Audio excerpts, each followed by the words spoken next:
listen to that. Beautiful stylings. Beautiful stylings of the one and the only John Cordy. Come on, man. Come on.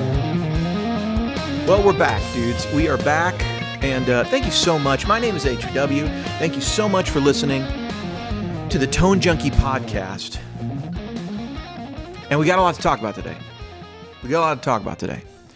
Because I got to talk about why we canceled the podcast. I got to talk about what's been going on. And I got to talk about why the greatest podcast in the history of podcasts, the podcast that started it all, kind of. The podcast, I mean, I got to talk about why the biggest trend-setting podcast in the world of stream of consciousness, one guy in a room with a microphone, sometimes on his porch, just pure ideation, delving into the meaning of consciousness, why dryers have those weird buzzers, my favorite coffee, all sorts of things with some guitar stuff and Kemper things sprinkled in. I got to talk about why I had to cancel that podcast. And why it's the return of the greatest podcast ever podcast. Come on, man. Come on. Here we are. All right, look. Let's just get into it. Look, I have had, let me just preface this by saying I have had more requests to bring back the Tone Junkie podcast than I've ever had for an individual amp. And I've had many requests for individual amps. And the deal with that is I'll just tell you, the number one requested amp by far is the Soldano SLO 100, an amp I am currently trying to find right now. But I'll tell you something, it's very hard to find old ones. Very difficult. I have been trying for months now. A lot of people, I've been getting comments from people, do an SLO. Why do you never do an SLO? Do you have something against Soldano? Send me your amp. Send it to me, please. I'm trying to find one, guys. I really am. There's new ones, but I'm trying to find an old one because if I do a new one, then people still say, you should do an old one. If I do an old one, probably people are not going to be like, you should have done it. You should do a new one. So, look, I'm just going to cut right to the chase. I've really enjoyed doing the podcast for a long time. And it got to the point where I didn't enjoy it anymore. It got to the point that I didn't enjoy it anymore. And there's been many podcasts recorded that were never released because I'm the kind of guy that says things that are on my mind. And sometimes I'm just thinking through things. And I've ran into a couple situations around political stuff where, they're just very polarizing. And I've said some things, or rather I didn't say some things. I ended up on some people's list. There was a period of time there where I was not doing the podcast and I was recording episodes and then not putting it out because I was second guessing anything I was saying. And I didn't want to share my opinion about things. And I don't need or want this to be a platform where I talk politics. I understand that people have different political opinions and that I might not, I might have the same belief as you. I know I have similar politics to like half my audience because I really do get a split, right? Of people. Sometimes I get people complaining at me, but I really don't talk a lot of politics. And that's the interesting thing. I don't feel that I talk a lot of politics, but as things happen with just with some of the issues lately, it's probably been all more polarizing than ever. And, I even had some people, really when I started pulling back, it was when some people started criticizing me for things I wasn't saying, right? They were saying, hey, these topics are so important. Why aren't you saying something about them? Don't you believe in them? And I was just like, yeah, man. I mean, I'm not, what do you want? What do you think I should be doing?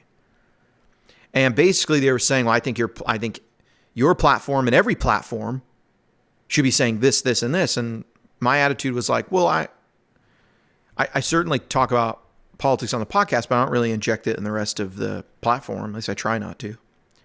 And I just overall felt like we've gotten to a tone where I even have made jokes, and I've had people on both sides of the political aisle then tell me they don't want to buy my products anymore. Sometimes I'll tell a joke, right? Like I'll joke around on social media about something. And one time I said a joke that I thought was funny, but was actually a joke making fun of the thing, I think. Like it was making fun of my opinion, but I just thought it was a funny joke. So, I made the joke. And I had someone say, last time I buy your stuff. And I'm just like, well, I explained to the guy, I said, look, man, here's what I actually think about the situation. I just think it is a funny joke.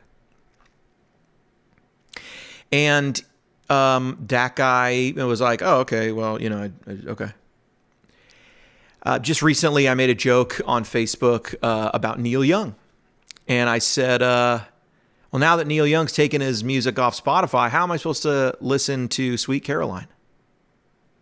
The joke there is, of course, that Neil Diamond sings Sweet Caroline. But wouldn't you know it?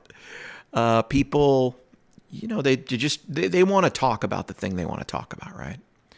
And somebody told me, I explained the joke. I said, no, this isn't actually me saying something about Neil Young. This is not a serious statement, right? And like, jokes are not serious, so you don't need to take them serious. They're jokes. And this person said, well, your statement is still belittling to Neil Young and his stance and the whole issue of misinformation. I'm like, no, but it's not serious. It's a joke. And so here, I'll just make a joke about this. Let me just say, the science is apparently still evolving on humor because what's funny is sometimes not funny and then it's funny again. And so I don't know what that means. But I do feel as though my performance art lifestyle is often lost on the people around me, and that's okay. Kaufman and I have a burden to bear, I suppose. No, really though, it just got to the point where I just started thinking a lot about what was going on, and do I say this or not say this? And look, the podcast for me is just where I come and I speak into this microphone, and that's it. And if you want to listen, great. And there's been so many fans of the podcast, and I've had so many people tell me, I don't know why you stopped the podcast. It was great. And so the podcast is back, and I think it brought up something else for me. This year ending, and I had a whole year of some really incredible investments that just skyrocketed. And I started looking at numbers in my investment account that I just never really planned on seeing. I never thought I was going to see some of those. And look, maybe that's 10 million, maybe it's $1 million, maybe it's 100,000. That's up to you. My wife doesn't want me talking about money, so I don't. In public, but look, let me put it this way. I drive a Tesla, but it's just a Model 3, not an S, all right? So put that wherever you think. No, I really do think that's the best deal in the Tesla lineup, that or the Y, the standard range. I've done episodes about why I think the top range Teslas, even though I think they're uber cool, are overpriced, and why I think what you do is you get 87% of the features for like 60% of the cost. Even less, actually. The new S's and the X's are crazy. They have some really cool features, though. But I digress. Basically, I just got to the point where I felt like doing this podcast was a liability. It was a liability to my business and a liability to my family. And I've operated with that conclusion for the past year. And I have done a lot of thinking and a lot of soul searching, and I've realized something larger that's happened about me when I've been thinking about that. I've had this incredible year. I've been very focused on the stock market, and it's taught me a ton. I've done a ton of thinking and a ton of like introspection, and I realized something that happened to me because I started listening to episodes of the podcast from a long time ago, and I'll be honest with you, I heard a different person. And I kind of started thinking, damn, I want more of what that guy had. And that made me think, what did I lose? Because I think I lost something this last year. And I think when I take a balance of everything going on, I think when I look around, I realize that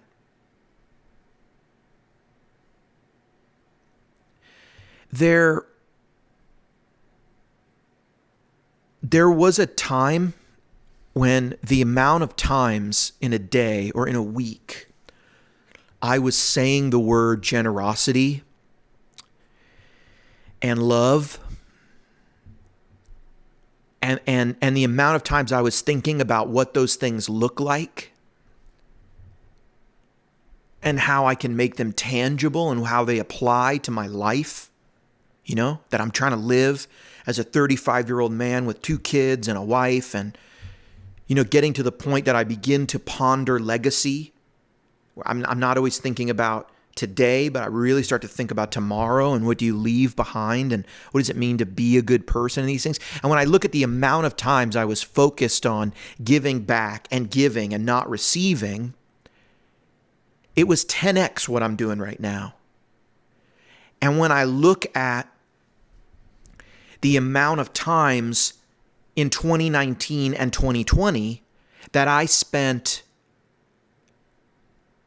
talking about situations that made me unhappy or where I disapproved of something, and really talking about and telling people, here's what I think people should do. Here's what I think the government should do. Here's what I think. Here's what I think. All about situations that I can't control. The amount of times I did that in 2019 and 2020 was like almost nothing. Maybe I'd rant about like why the hot dog is so much longer than the bun, but I'm not, those things don't make me unhappy. But if I look back in this last year, I realized, yeah, I got COVID 3 times. A lot of you don't know that. I got COVID 3 times. I only talked about the second one. I didn't talk about this third one because it was nothing. It really was very insignificant. But we had it again in my family. The Omicron came back in right after we had the second one, and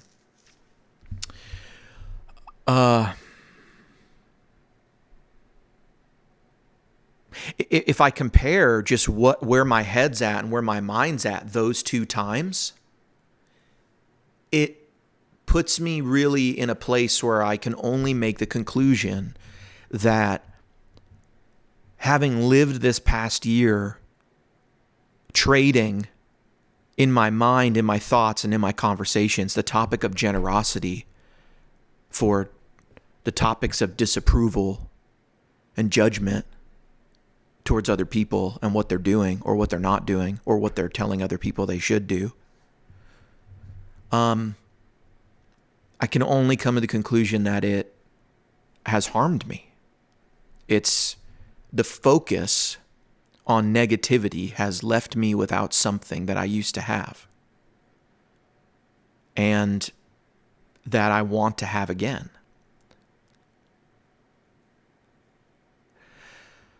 So for me, I have to take a step back and say, is me talking into a microphone a liability as I perceived it to be? Because people started coming out. I mean, literally, when you have someone who is a self-prescribed,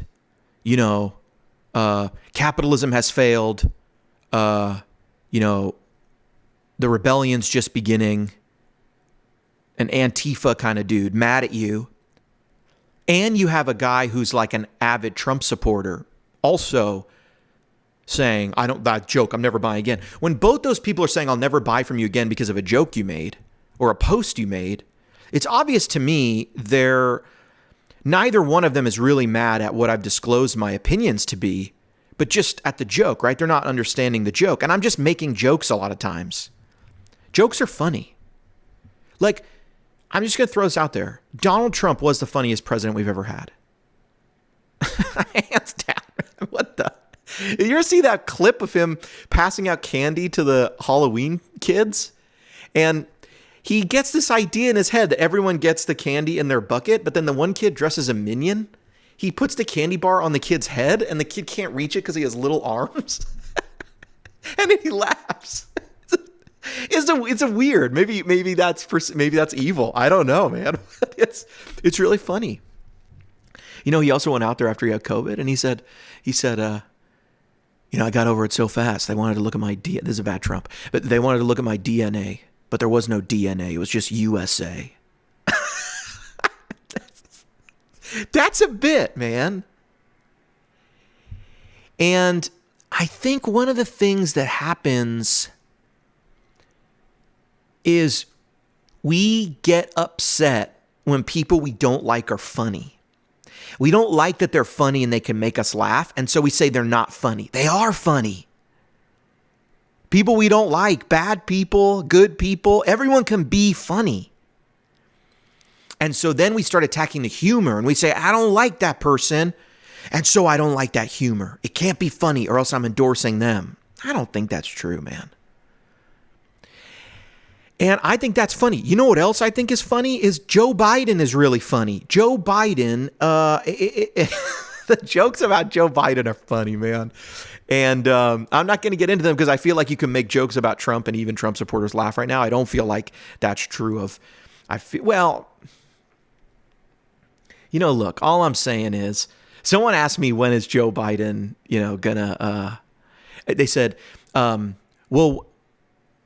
they said, when is Joe Biden going to introduce the infrastructure bill? This is a while ago, the Build Back Better plan.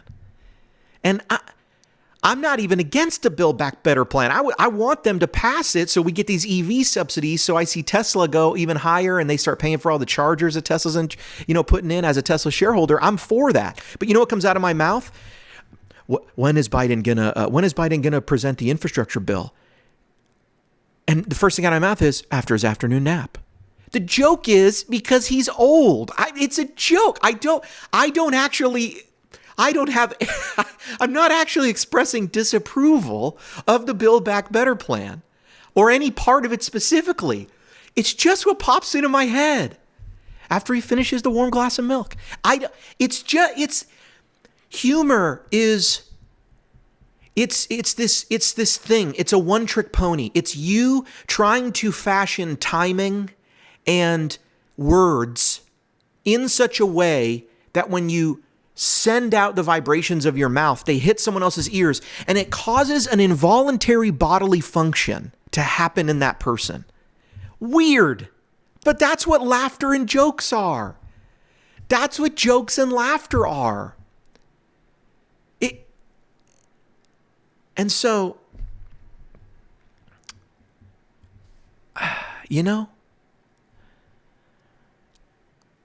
I'm just over here going,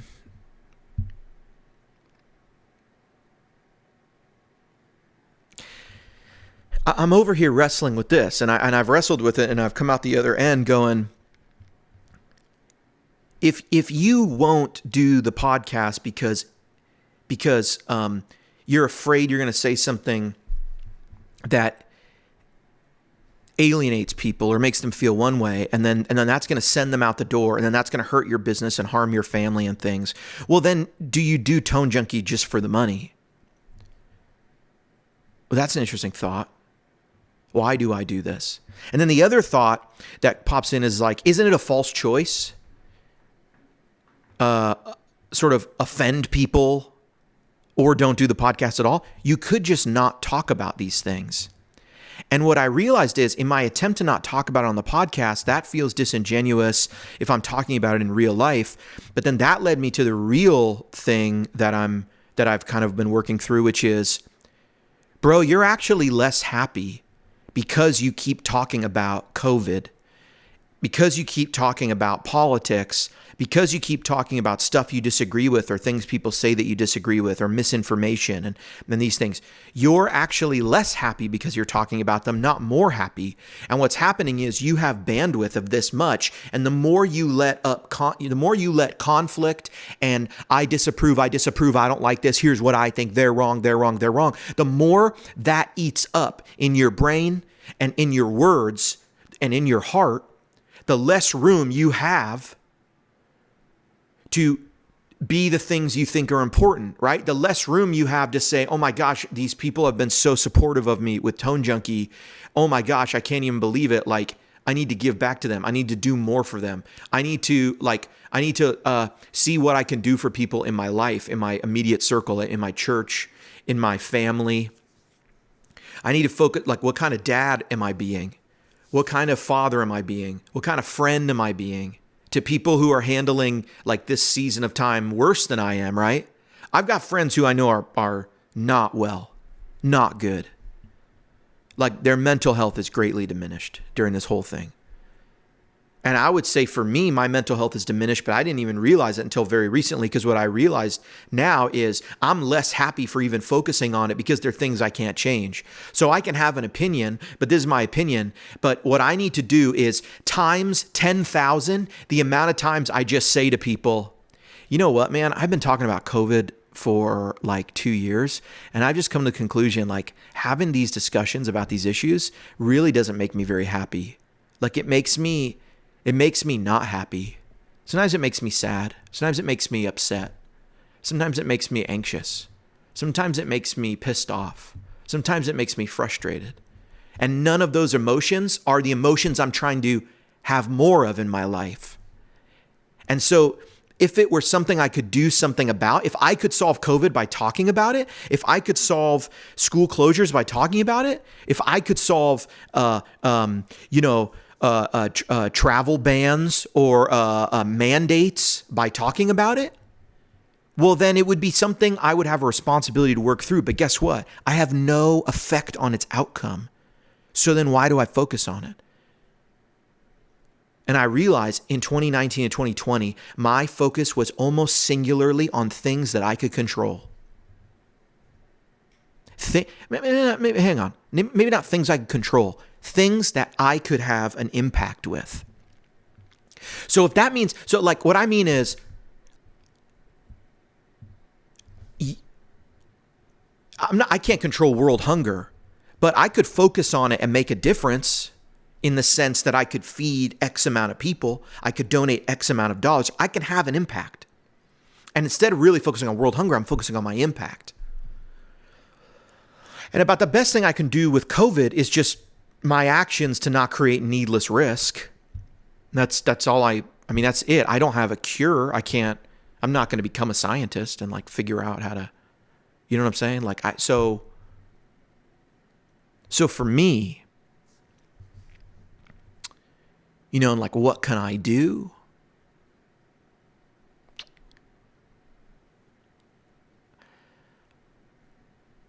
I'm just sitting here going like, I can focus on the things that have an impact, that I can impact. And that's what I'm going to do. So this is the return of the Tone Junkie podcast. Because something got lost in me, like truly something got lost in me. Something I had that made me happy. It was the confidence that generosity works. It works it works everywhere in life, even in business, right? Keeping the score in relationships is often viewed as bad advice. I keep score with my customers, with my supporters. I don't want them out supporting me. I want to out support them. And that is almost an impossible task, because the more you give, the more you get back. And so and I've had times this past year where I've like dreaded, I got to do this, I got to do that. And I take a step back and I go, man, all those things used to give you joy, bro. And I even thought about like, well, do I keep profiling the world? Like you get lost in like kind of pretending to be someone else when you aren't just open. And I spent 2 years being the most open, the most completely genuine, open. And then I spent a year going, there's things I feel robotic. I need to not say them because people will get mad at me. And I realized that cost of not being genuine has cost me a lot. It's removed my focus from the things I think are important. It's made me not the person I want to be. And So I'm not going to do that anymore. I'm not going to do it. Now, listen, you're not going to get on here and all of a sudden I'm like a conspiracy, guy or something, aliens, and they killed JFK, but my point is, I'm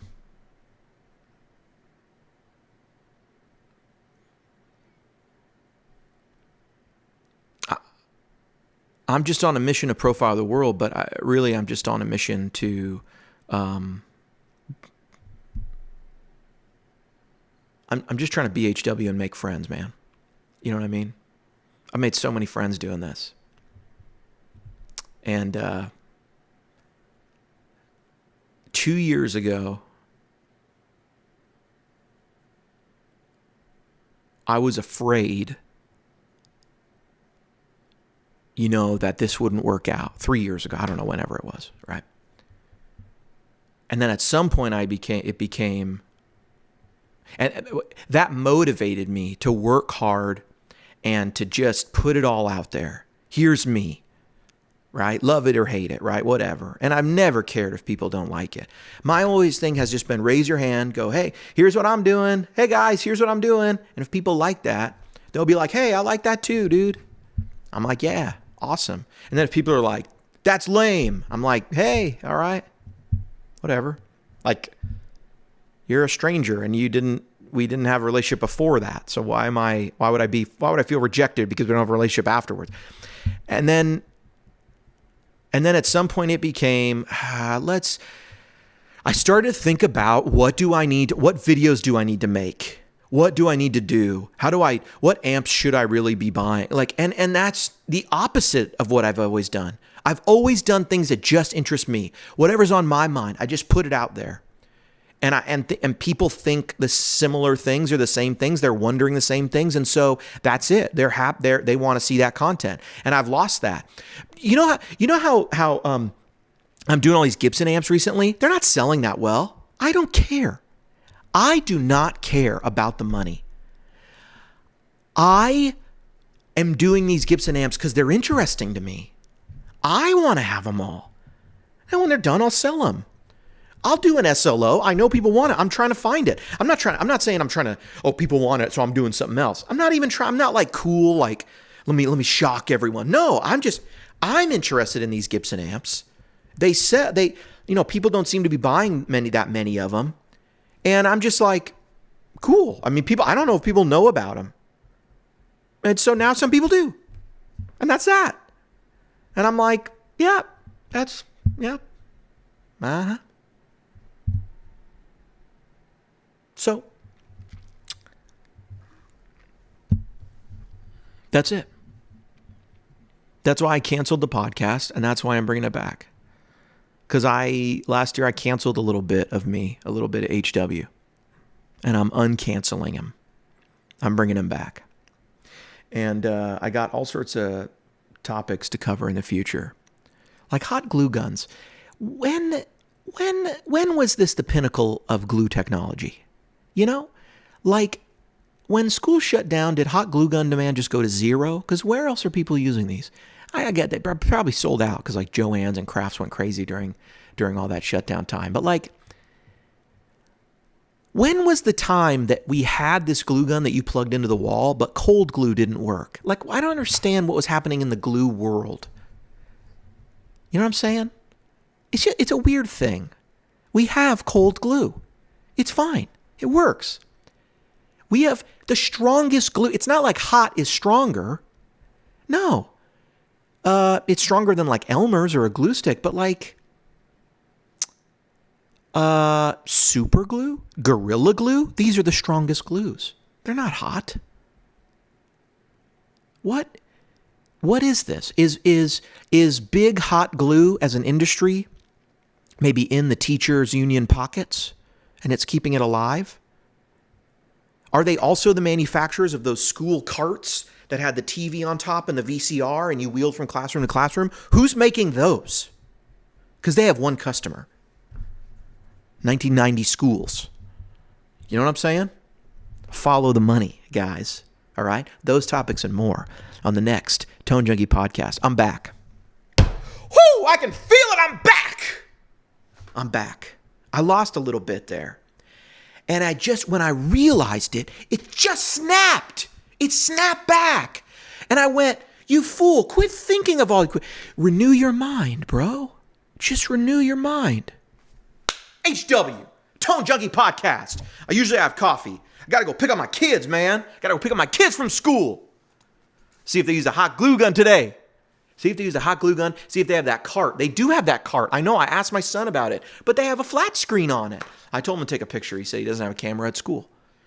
I told him, good point. HW, Tone Junkie Podcast.